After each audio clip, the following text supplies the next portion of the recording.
Aaron is a pediatric neurologist at the University of Iowa, and he's also associate professor in the Department of Pediatrics, of Neurology, and also of Psychiatry. And he also directs the Pediatric Neurology Division of the UI Center for Non-Invasive Brain Stimulation.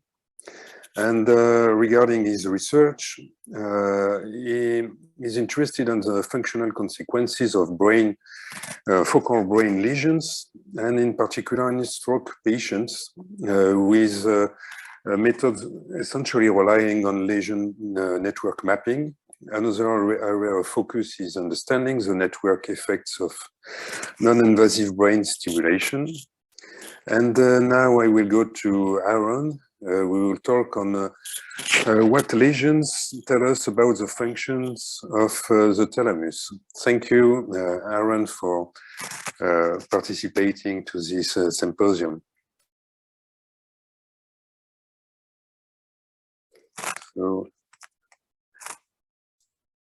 Thank you for the invitation. I'm delighted to be here. Are you guys hearing me okay? Yep, perfect. Perfect. I am joining you from a very cold Iowa City today. It's -18 Celsius here, so freezing. And I'm going to jump right in. I've got plenty to talk about here. So I want to start off with a case of a patient that I saw as a resident when I was in Boston. So this is a 17-year-old girl who was a straight A student, really no medical problems to speak of, captain of her soccer team. And she was driving home from school in the afternoon in a suburb in Boston and started to have strange visual experiences. So she described first noting that her vision was kind of like zoom lenses going in and out of focus. So she sensed that something wasn't right. And then the next thing was something truly bizarre that she'd never experienced before. And that was the scenery looked as if it had been drawn in crayon as she was driving along, and she saw animated creatures on the sidewalk. And then a bit later, had a visual experience as if she was a referee in a soccer game, and which was something that she had actually done earlier that day, but she was standing behind herself, watching herself as a referee in the soccer game with not only the visual experiences, but also the sounds associated with that. And then a final thing after she safely, thankfully, pulled her car over to the side of the street, she had a jacket laying in the passenger side seat and reached for it. She said as she reached for it, it popped out flowers all over it with very straight stems that were strong like popsicle sticks. And then as she pulled it away, all the flowers fell over. So she gave us this very, very vivid visual experience that she had over the course of about 4 hours, which was unlike anything that she had experienced previously.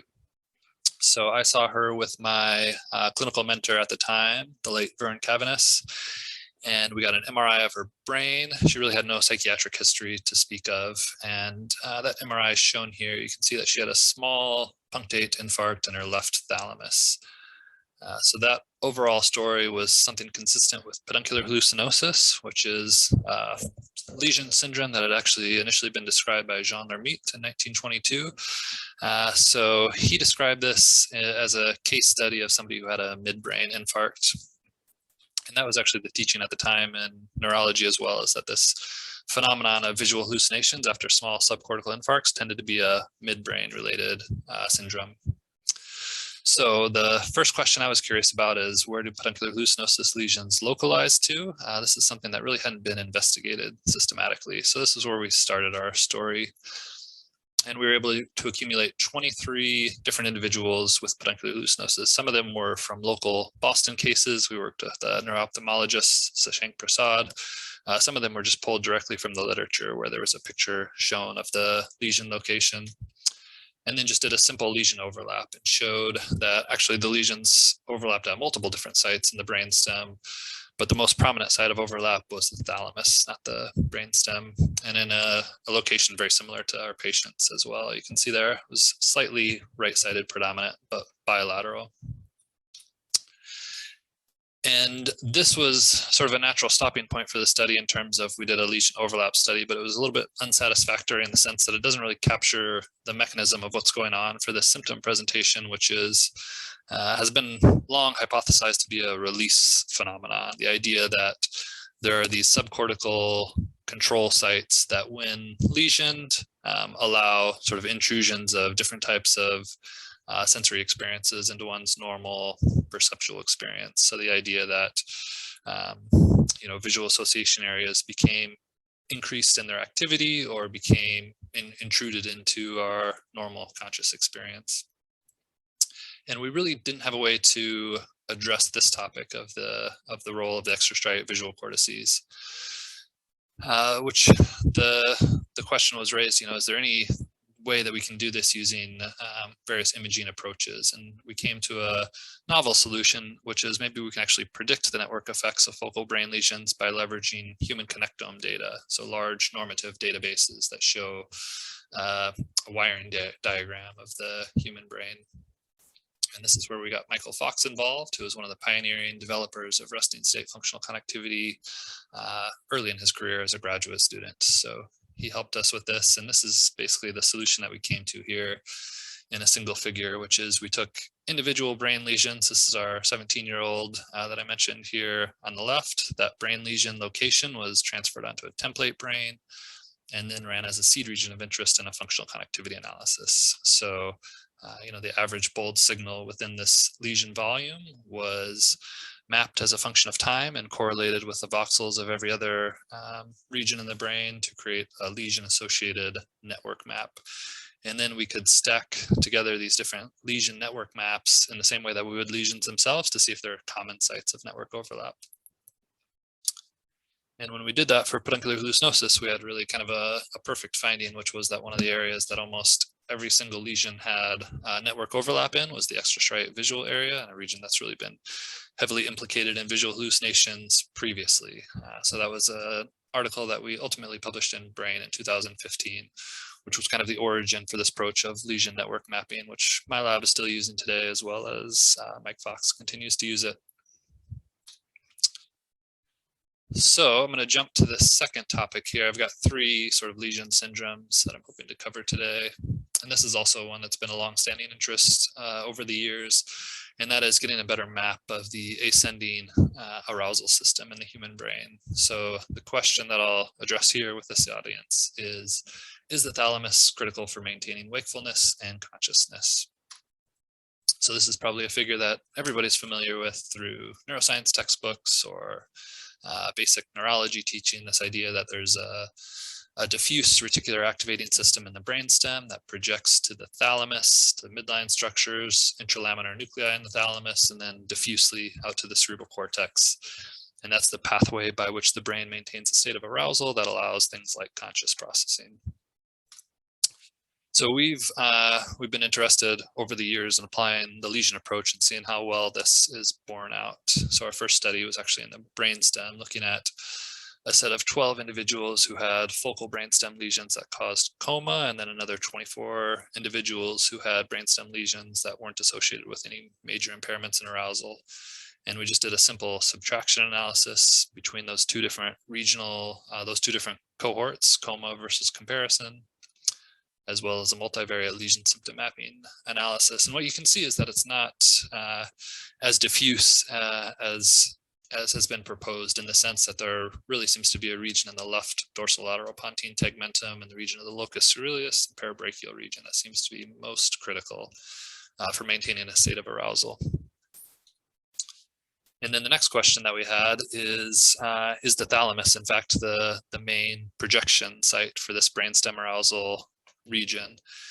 And the way that we approached this was we had 33 individuals who all had thalamic infarcts, and they had variable levels of arousal in the first 12 hours after the stroke. So anywhere from presenting in a coma versus presenting with really no impairment at all in their level of arousal. And that was all based on clinical records from the emergency room, from their neurologist exam. And the image on the top here shows all 33 lesions from the individuals who presented with thalamic strokes. And the bottom one shows a multivariate lesion symptom mapping that's mapping areas that were associated with higher levels of impairment. So the thalamus did show up there in the paramedian region, as has been described previously. But when we really dug into each individual patient that contributed to that lesion symptom mapping finding, what we found is that all of those lesions actually extended down into the hypothalamus and the brainstem, and there was no individuals in this cohort that had a pure thalamic lesion that had a major impairment in arousal. So we came to the conclusion, actually, based on this study, that the thalamus probably isn't a critical node in the arousal pathway. That's not to say that it doesn't modulate arousal. It certainly does in patients with pure thalamic infarcts, sometimes presented with drowsiness, changes in their level of arousal, but nobody with a severe impairment. And this was just 33 patients. We've probably added another 40 or so since then, and haven't observed anybody that has gone against that basic idea. So my sense is that the arousal pathway likely can also bypass the thalamus and go more ventrally through the hypothalamus basal forebrain structures. So just to summarize that point, I think our view can be changing potentially in terms of there being a much more discrete region of the dorsolateral pontine tegmentum in the brainstem that's critical for arousal. And then I think the thalamus, in my view, is not a critical node of this network. Not to say that it's not involved in the network, but it's not necessary to maintaining arousal. And I'm going to save the best topic for last here, some work that Kai Wang, who's also at the University of Iowa, has been working with me carefully. And he's actually the one leading the charge on the role of the thalamus in cognition. In our next few slides, I'm going to hand over to him to present. If you're on, Kai. Hello, can everyone hear me okay? Yep. Okay. Like Aaron said, my name is Kai. I'm an assistant professor at the Psychological and Brain Sciences Department here at the University of Iowa. And I've been collaborating with Aaron very closely since I moved to Iowa City 3 years ago. So I'm going to talk to you about 2 papers that we recently published addressing the effects of focal thalamic lesions on human cognition. So the first one's published in Journal of Cognitive Neuroscience 2020 that looks at the effects of medial dorsal lesions and how it affects executive function. And in another paper published in eLife last year, we look at whether or not there are multi-domain hubs in the thalamus, in the sense that if you have a very focal lesion in the thalamus, sometimes it can have behavioral deficits across multiple behavioral domains. So next slide, please.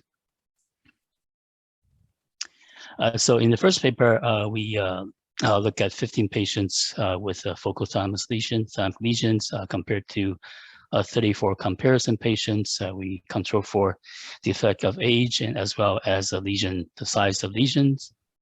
And we asked the patients to do a classic neuropsychological test, which is the trail making test. So in the trail making test, there's the component A test and the B test. For the A test, we just ask the patients to draw a line between these circles by the order of the number in those circles. So this is a test that hopefully will control for basic visual motor processes. Before the trail making B test, it's a bit more difficult. We can ask them to draw a line between the circles, alternating the order of both letters and numbers. So with that, they will have to involve working memory, visual attention, and task switching abilities. And so then the idea is that if we compare the effects of lesions on the trail making B test, and we want to see if there's specific deficit for executive function while controlling for basic visual motor processes. Next slide, please. So we found that compared to comparison patients, the medial patients with thalamic lesions in the medial dorsal part of the thalamus, they actually did not show deficit in the trail making A test. So it seemed like their basic visual motor functions are comparable to the comparison patients. But they did show a deficit in the B test. So they had executive function deficit. And if we did a calculation of subtracting the score of the B test versus the A test, then there's also this deficit that's manifested. So another important point is that these tests have published norms, so we can actually adjust for the effects of age and years of education and such. So hopefully this is demonstration that having a focal lesion in the medial dorsal part of the thalamus will have a negative effect on executive function. Next slide, please. So we know that the medial part of the thalamus is broadly involved in cortical networks associated with executive function. So we performed the lesion network mapping that Aaron just described. Basically, we use the healthy connectome data, and we seeded a seed in the lesion sites of these patients, and then we did a whole brain connectivity analysis. And the idea is to see that for those patients that have executive function deficit, is there a specific network that's potentially disrupted by this focal lesion in the thalamus. And so when we compare the associated network between the patients that have deficit versus the patients that did not, we found this focal site in the medial frontal cortex. Next slide, please. So the medial frontal cortex can be involved in many different cortical networks. For example, it could be the frontal parietal network, or the singular peripheral network, or the default mode network. And we found that for this particular site, it seems to be most strongly overlapped with the frontal parietal network that's been known to be associated with executive function. So then the idea of having a focal lesion in the medial thalamus could potentially disrupt this larger thalamocortical network. Next slide, please. So that's, I think, a pretty strong demonstration that you can have a focal lesion in a specific part of the thalamus, and it can have a negative effect on behavior in a specific domain. And so we'd like to pose another question, which is that could you have a lesion in the thalamus and its effect is going to be cross-domain? That is, it's not going to just affect executive function, but other behavioral processes, for example, perhaps memory, language, and such. And this idea came from functional connectivity studies, which have shown that we have these convergent sort of hub-like connectivity hotspots in the human thalamus. So I have a paper published in Journal Neuroscience 2017, where we demonstrated that in the human thalamus, specifically the anterior, the medial, part of the thalamus, showing very strong hub-like connectivity that's broadly associated with a multiple cortical system. And more recently, data from the Midnight Scan Club, they also show similar properties at the level of individual subjects. So then the idea is that perhaps if you have a lesion in one of these critical hubs, then that will have broad and diffuse behavioral effects. Next slide, please.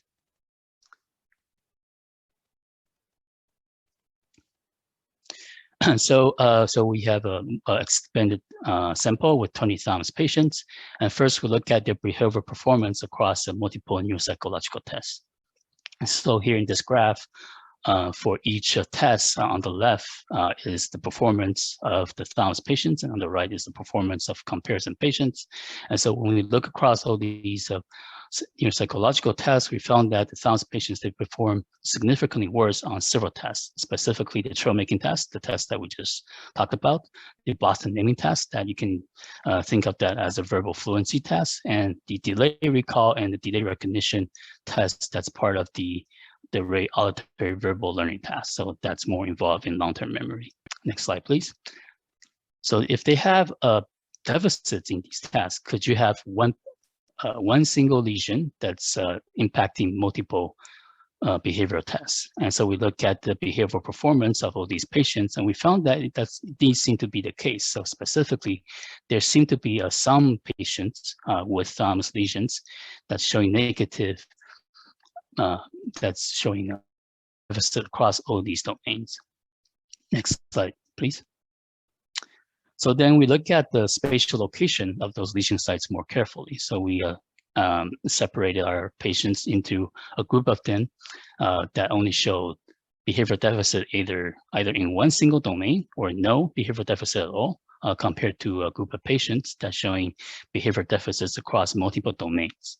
And when we look more closely, it turns out that for those patients that showing behavioral deficits across multiple domains, there seem to be a hotspot of lesion site that's on the left thalamus, the anterior, medial, and dorsal part of the thalamus.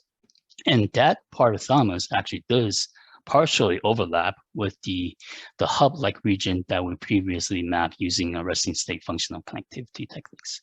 So I think this is a pretty strong demonstration that there's potentially a hub-like sort of function of the thalamus that's broadly involved in multiple behavioral cognitive domains.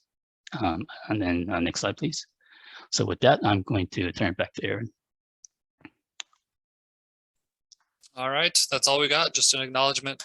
Thanks for Kai for the excellent talk on the cognitive elements, and then thanking my lab and our funding sources. Well, thank you, Kai. Thank you, Aaron, for this bicephalic presentation.